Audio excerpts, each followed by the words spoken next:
Hey guys, Adam the Beekeeper here. Today we're going to take a look at commercial queen rearing on a hobbyist scale. We've got a queen castle and a couple of nukes that don't have queens, so let's dig in. So there's really two methods as far as I'm concerned that I'm going to use here in my apiary. The first would be when the bees realize they're queenless, I'm going to take a frame of eggs out of one of my good hives here, basically pick the queen that I like the best, and I'm going to put it in the hive.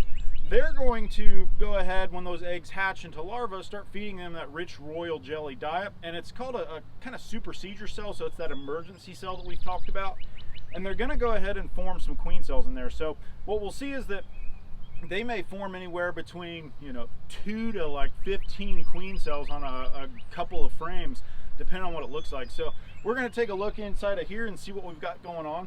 The second, which I'm trying out just because I think it's kind of cool, is I've actually done some grafting, so we're going to take a look at that. And I've put 6 cups inside of this far hive.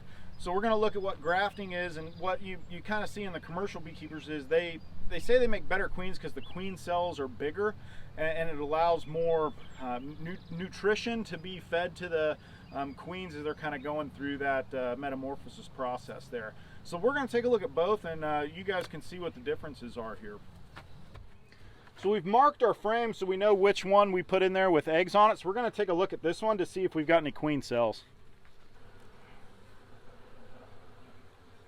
So you can see what we're discussing. This is really I would call it the easy method. They have created a really nice queen cell right here out of the eggs that I've given them.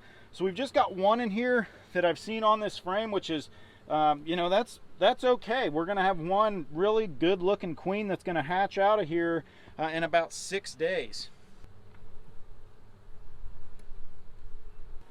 If you recall, this is the hive that we made that split out of, and there were queen cells in here about a month ago, but it doesn't look like any of them took. So I've had a marginal success rate on returning queens. I've got a creek out back, and there's a lot of dragonflies, purple martin birds, that sort of stuff that hang around here, and I've just had marginal success on queens returning. So we're going to try again in this one, and that's where we're going to really take a look at our next phase of queen rearing.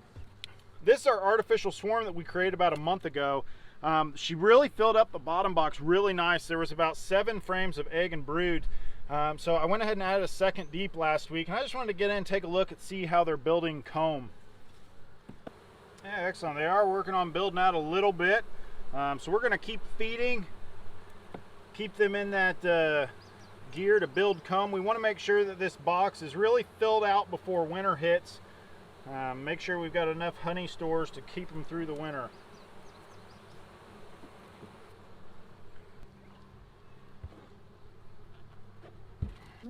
All right, this is a really good frame we're going to get in and steal some larvae from. There's some good spots in there. You can see this is all capped brood, and then there's just a lot of larvae around it. So we'll get in and take a look at this one here.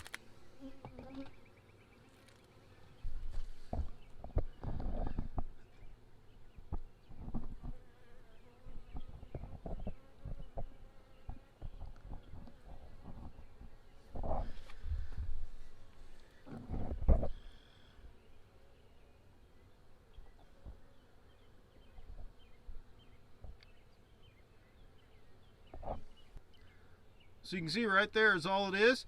We're just going to drop that larva right inside this cup here.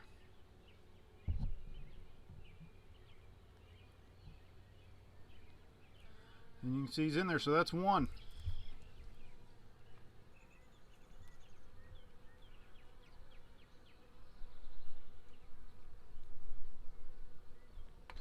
All right, in the moment of truth, let's get in here and see how we look.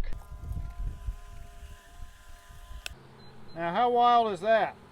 We got 1, 2, 3, and then they built these queen cells, but they completely built comb down. I don't know, it's super weird.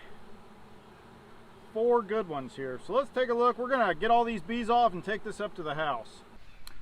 So definitely a little harder. Here is the frame that we had in there. And you can see just right up there, we got 1, 2, 3 good ones. These actually have queens in them as well. You can see them down in there.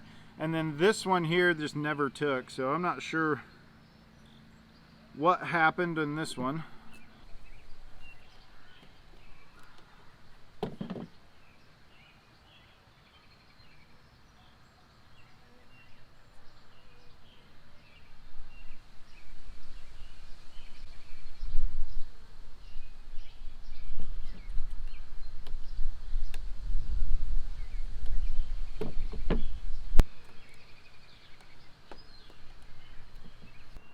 And 3 for 6 isn't bad. We'll go ahead and drop these in the incubator and check them in a week.